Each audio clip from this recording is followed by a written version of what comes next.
구독자 여러분들 안녕하십니까? 테디 항공뉴스의 앵커 테디입니다.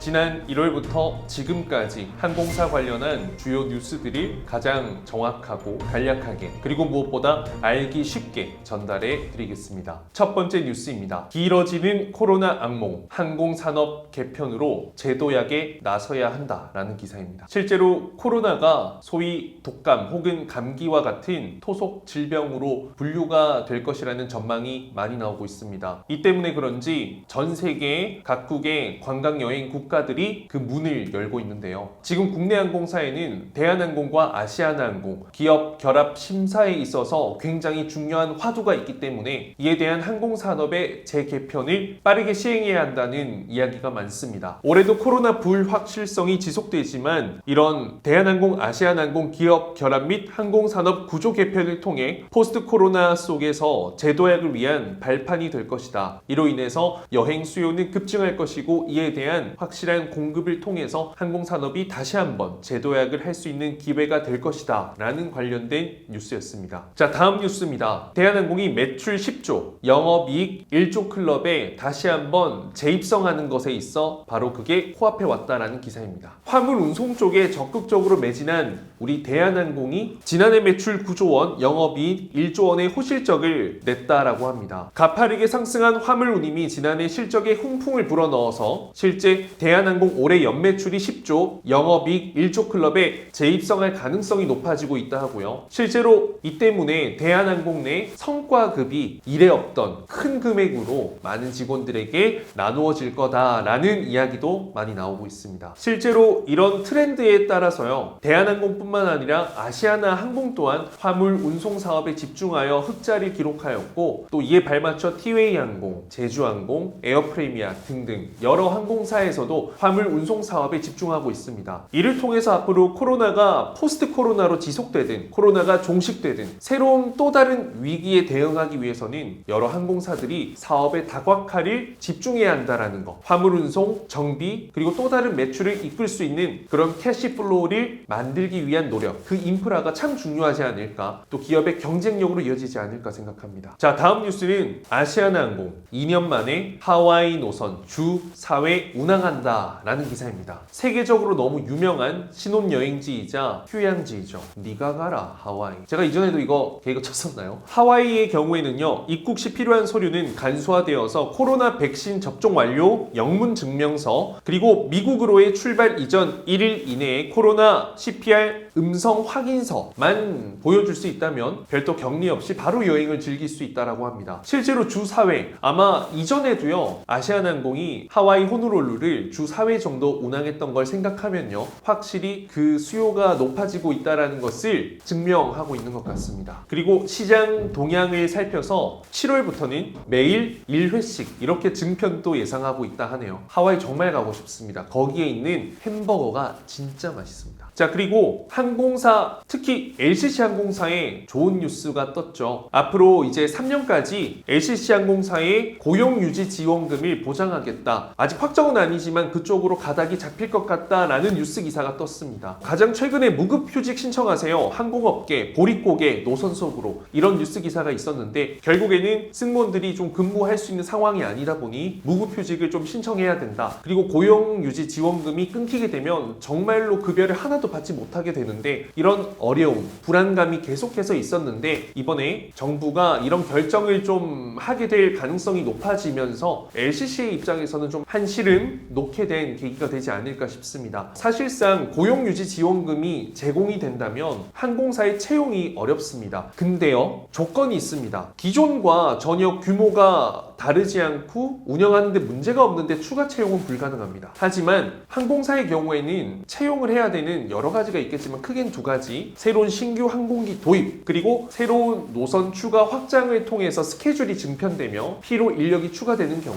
이런 경우에는 사실상 특수사항으로 해서 채용으로 이어질 수 있는 조건이 됩니다. 그렇기 때문에 제가 여러 번 다른 영상에서도 말씀드렸다시피 에어로K도 그렇고요. 앞으로도 몇몇 항공사 채용이 진행된다면 이런 고용 유지 지원금과는 상관없이 어떤 국토교통부 혹은 항공산업 법령에 좀 정하고 있는 그런 기준에 따라서 채용을 진행하게 된다. 대신 여유 있는 인력보다는 최소한 타이트한 미니멈한 그 수의 인력을 뽑게 될 것 같습니다. 자, 그리고 이스타항공이요, AOC 국토부 가인가 받아서 승무원 운항 교육을 시작했다고 합니다. 자, 국토부는 예비평가에서 이스타항공의 AOC를 가인가했다고 18일날 밝혔다고 하고요. 국토부로부터 최종 인가가 나면 김포 제주 노선부터 운항할 예정이라고 합니다. 그래서 이제 이스타항공 내의 조종사분들이 열심히 훈련받아서 다시 한 번 더 그 날개를 펄펄 필 수 있는 계기가 되지 않을까 싶고요. 실제로 이제 복직하는 객실 승무원들은 티웨이 항공의 항공안전훈련센터죠. 이제 국내 LCC로는 최초로 이제 국제 인증 허가를 받은 교육기관에서 그 해당 다시 입사를 위한 근무를 위한 교육을 받았다라는 뉴스 기사도 굉장히 반가웠습니다. 자, 그리고 다음 뉴스는요, 김해공항 국제선 이단 운항 중단, 탑승률이 낮아 사실상 셧다운, 이런 뉴스 기사인데요. 에어부산 측은 또 친지 방문 외에 손님이 없어서 탑승률이 10%에 미치지 못한다. 그리하여서 지금 에어부산이 운항하고 있던 부산 괌 노선을 사실상 좀 중단하게 됐다라는 이야기가 담겨 있습니다. 그리고 제주항공이 운항하고 있던 부산 사이판도 닫힐 예정인 것 같고요. 하지만 또 상황에 따라 다음 달 혹은 이달 내에 재운항할 것을 검토하고 있다라고 합니다. 특히나 이제 지방공항의 경우에는 여행 수요가 급감하면서 어떤 타격이 더 클 것입니다. 그렇기 때문에 어떤 여러 항공사 측에서는 이런 지방공항 활성화를 위한 어떤 노력을 좀 꽤 해본다면 반드시 어떤 항공사의 성장뿐만 아니라 인지도 상승, 그리고 사회적인 책임, 지역사회 공헌활동, 여러 가지 좋은 어떤 선순환 효과로 이어지지 않을까 생각합니다. 또 참고로 그 지방공항의 경우에는 진에어가 굉장히 꽉 잡고 있습니다. 자, 그리고 지금 연초부터 환율이 출렁, 항공업계 강달러 올까 긴장 고조하고 있다. 달러 가격이 높아지면요, 항공산업에는 무조건 좋지 않습니다. 이 환율이 유가와도 연결이 되기 때문에 유가가 폭등하면 또 환율 달러도 가격이 같이 올라가는 경우가 굉장히 많습니다. 그리고 또 무엇보다 항공 정유, 이런 기름값들 전부 다 달러로 결제하다 보니까 타격은 더 크겠죠. 직격탄입니다. 그렇기 때문에 환율이 조금 오르지 않기를 기대하는 것이 항공사의 심리인데, 지금 전쟁 이슈도 있고 여러 가지 안전자산에 대한 수요가 많이 높아질 것 같습니다. 그래서 저는 개인적으로 달러, 금, 은 좀 구매하지 않을까. 자, 화물은 선방, 여객은 낙제, 에어프레미아의 한 달 성적표 공개되었습니다. 중형기라는 강점 덕분에 화물 운송에서는 선방했지만 국제선의 수요는 어느 정도 좀 많이 크지 않았기 때문에 그 실적이 그리 좋진 않았던 것 같습니다. 자, 에어프레미아는 현재 인천과 싱가포르 주 1회 운항하고 있고요. 또 인천 호치민도 운항 예정입니다. 호치민 정말 너무 좋습니다, 여러분들. 베트남 여행, 호치민, 사이공. 오늘 2월부터는요, 싱가포르 노선을 주 2회로 좀 증편할 거라고 하니까요. 앞으로 우리 에어프레미아 7월쯤에는 저기 미국도 취항할 예정이고요. 성장의 잠재력이 굉장히 큽니다. 어떻게 보면 곧 채용도 앞두고 있으니까 여러분들과 더 밀접하고 가까운 항공사일 텐데, 우리 에어프레미아가 두 날개 활짝 펴고 멀리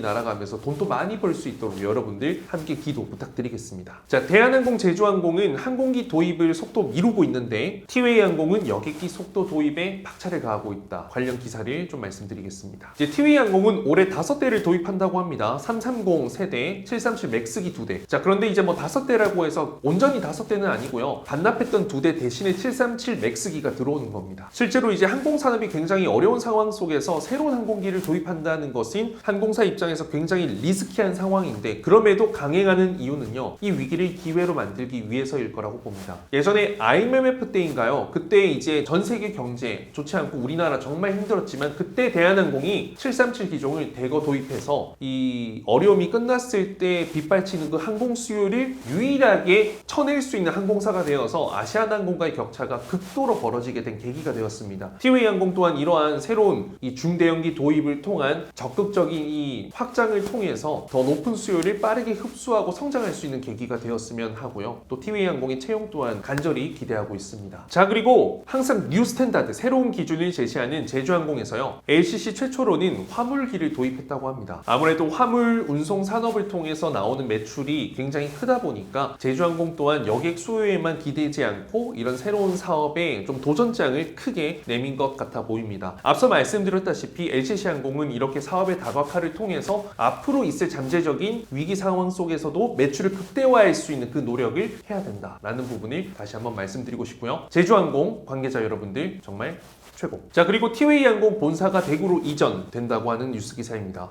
아직까지 확정된 건 아니지만 연내 확정을 계획하고 있는데, 사실상 본사를 이전한다고 해서 그 모든 항공 훈련 센터부터 모든 것을 옮길 수는 없을 겁니다. 중심은 서울이기 때문에 심장은 중심에 있지만 여러 어떤 부서들을 좀 대구로 옮겨서 지역 경제 활성화에도 기여하고, 어떻게 보면 이 대구시로부터 지원받을 수 있는 부분들이 꽤 많을 겁니다. 그래서 어떻게 보면 상생을 통한 어떤 재도약을 위한 하나의 또 똑똑한 계기가 될 것이고, 티웨이항공은 참고로 부산, 대구, 청주, 서울 이렇게 여러 가지 지역 공항에서 다양한 노선들을 확장해 나가고 있기 때문에 앞으로 규모의 성장을 하는 데는 이러한 또 본사 이전이 많은 도움이 되지 않을까 싶습니다. 그리고 앞서 말씀드렸다시피 진에어 날개 커지는 사천공항, 자, 이런 뉴스 기사가 있는데요. 사천공항이 사실상 어떻게 보면 고객 수요가 참 적은 항공사였는데, 최근에 러스틱 라이프라고 하나요? 좀 시골, 지방, 어떤 남들이 가지 않는 곳으로의 여행 수요가 굉장히 높아지면서 지방 공항의 여객 수요가 높아지고 있습니다. 서울에서 어디 간다 이런 것들 있죠. 그래서 지금 이제 사천공항이 무늬만 공항이었는데 최근에는 이제 두 개의 항공사가 취향하는 그런 떡상하는 공항으로 성장하고 있다, 밝아지고 있다라는 뉴스 기사도 있고요. 앞으로는 좀 국내선의 수요도 계속 꾸준히 높아지지 않을까. 어떻게 보면 코레일 관광개발과의 또 다른 경쟁 상대, 경쟁 모델이 될 수 있지 않을까 싶습니다. 국내선의 경우에는요. 그리고 이제 오미크론으로 인해서 오늘 확진자가 얼마죠? 약 한 10만 명 정도 될 것 같은데, 그럼에도 불구하고 최근에 이렇게 가파른 확진자에도 여객 수요 2배가 늘었다라는 뉴스 기사도 있었습니다. 이제는 코로나가 정말 우리 일상 속에 정말 들어왔고, 무엇보다 치명적이지 않은 질병이기 때문에 우리가 충분히 극복하고 상생하고 공생하고 할 수 있지 않을까. 그리고 제주항공은 단거리 노선에 주력하고요, 티웨이항공은 중장거리 노선에 주력하겠다라는, 같은 LCC이지만 그 비즈니스 모델과 방향성은 이제 달라지는 전략의 시대로 나가는 것 같습니다. 무한공항, 무한항공사 경쟁 시대죠. 사실 이 작은 땅덩어리에 에어로케이, 플라이 강원 여러 항공사들이 추가 이제 신생되면서 정말 그 여객 수요를 나눠 먹는 치킨 게임이 시작되었는데, 그 치킨 게임을 이제 더 이상 하기보다는 새로운 먹잇거리를 찾아가는 항공사들이 늘어나고 있다라는 거, 이 부분도 여러분들 항공산업의 움직임과 트렌드이기 때문에 반드시 숙지해 두십시오. 자, 그리고 에어부산이 인천 블라디보스토크 취항한다라는 뉴스 기사도 있었고요. 설 연휴 기간 동안은 정말 너무 많은 사람들이 공항을 이용했다고 합니다. 140만 명이 국내선을 타가지고요, 코로나 이전을 추월했다. 국내선 공항의 수요가 높아지고 있다는 거 아시겠죠? 그리고 항공업계 트래블 버블 지역을 늘린다라고 합니다. 이게 이제 지금은 트래블 버블이지만 이름이 붙죠, 조건. 근데 이런 게 없어지면서 자유여행 이런 것들이 움직이게 된다면 항공사의 어떤 상황은 굉장히 좋아졌을 것이고, 여러분들이 들어갈 수 있는 항공사의 수도 굉장히 다양해질 거라고 생각합니다. 그리고 자랑스러운 아시아나항공이요, 16년 연속 서비스 품질 부분 5성, 별이 5개, 5스타 항공사로 선정되었다고 합니다. 이런 서비스 부분에서는 사실 대한항공보다 좋은 평가를 받은 적이 굉장히 많습니다. 왜냐하면 물적 서비스도 좋지만 인적 서비스가 정말 끝내주거든요. 여러분들 국내선 한번 타보시면 알 거예요. 정말 친절하고 따뜻하고 아름다운 사람들. 그리고 에어프레미아는 총 이제 세대의 787